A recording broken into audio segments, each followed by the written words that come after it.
Œuvre de Maria Valtorta, tome 1, chapitre 6. La sans-tache ne fut jamais privée du souvenir de Dieu. Catéchèse du jeudi 24 août 1944.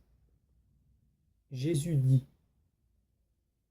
La sagesse, après les avoir éclairés par les songes de la nuit, descendit, elle-même émanation de la puissance de Dieu et de la gloire du Tout-Puissant, et se fit parole pour la stérile. Celui qui voyait désormais très proche le temps de la rédemption, moi, le Christ, petit-fils d'Anne, opéra des miracles sur les stériles et les malades, les possédés, les affligés, sur toutes les misères de la terre. Mais cependant, dans la joie d'avoir une mère, voici que je murmure une parole cachée dans l'ombre du temple qui renfermait les espérances d'Israël. Du temple qui était désormais à la limite de son existence, puisque le nouveau temple, le vrai qui ne contient plus les espérances d'un peuple, mais la certitude du paradis pour la population de toute la terre, à travers la succession des siècles jusqu'à la fin du monde, est sur le point d'être sur la terre. Cette parole opère le miracle de rendre fécond le sein stérile. Elle me donne une mère qui n'eut pas seulement une parfaite nature, comme ce devrait être puisqu'elle naissait de deux seins.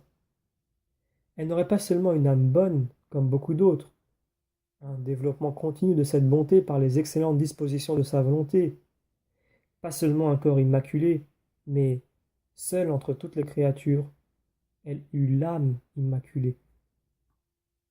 Tu as vu la génération continuelle des âmes par Dieu. Maintenant, pense quelle devait être la beauté de cette âme qui était l'objet des prédilections du Père avant que le temps existât, de cette âme qui faisait les délices de la Sainte Trinité, la Trinité qui brûlait de l'orner de ses dons pour s'en faire don à elle-même. Ô, toute sainte que Dieu créa pour lui-même et après pour le salut des hommes. Devant porter le Sauveur, tu fus l'origine du salut. Paradis vivant, par ton sourire, tu as commencé de sanctifier la terre. L'âme créée pour être celle de la mère de Dieu. Quand d'un plus vivant tressaillement du triple amour jaillit cette étincelle vitale, les anges en éprouvèrent une joie extraordinaire, puisque le paradis n'avait jamais vu une lumière aussi vive. Comme une pétale d'une rose célestiale, une pétale immatérielle et précieuse qui semble gemme et flamme, qui était le souffle de Dieu, qui descendait pour ranimer une chair bien autrement que pour les autres, qui descendait si puissante en son incandescence que la faute ne put l'atteindre. Elle traversa les espaces et alla s'enfermer en un sein sanctifié. La terre possédait, elle ne le savait pas encore, sa fleur.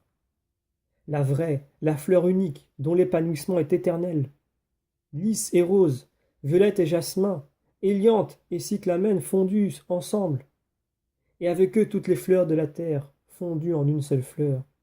Marie, en qui s'unissent toutes les vertus et toutes les grâces.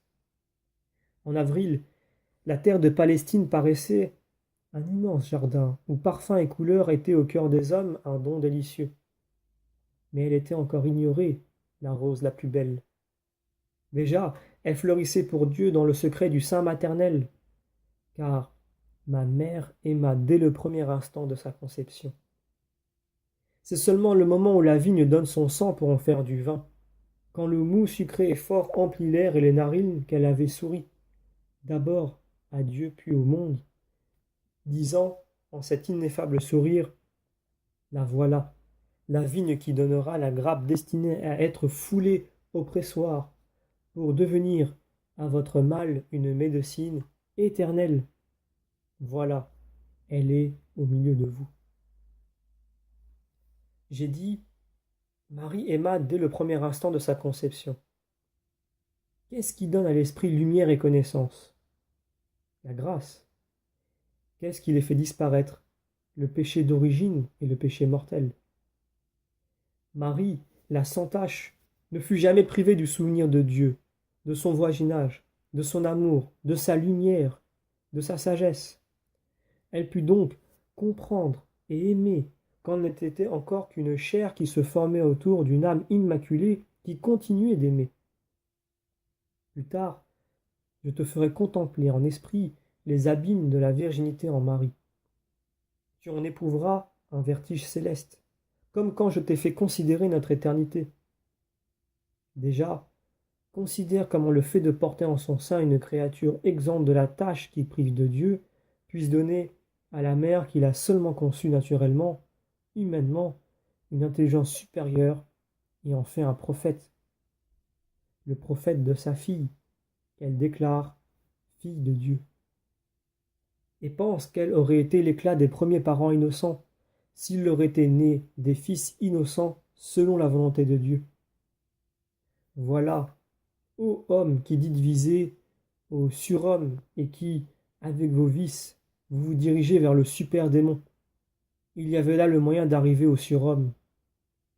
Savoir échapper à l'influence néfaste de Satan pour laisser à Dieu l'organisation de la vie, du savoir, du bien, en ne désirant rien de plus.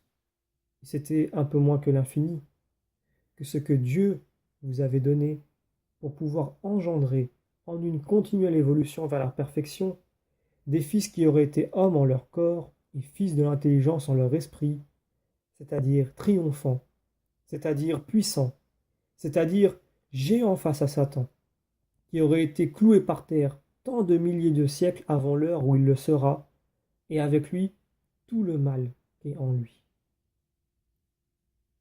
Fin du chapitre 6.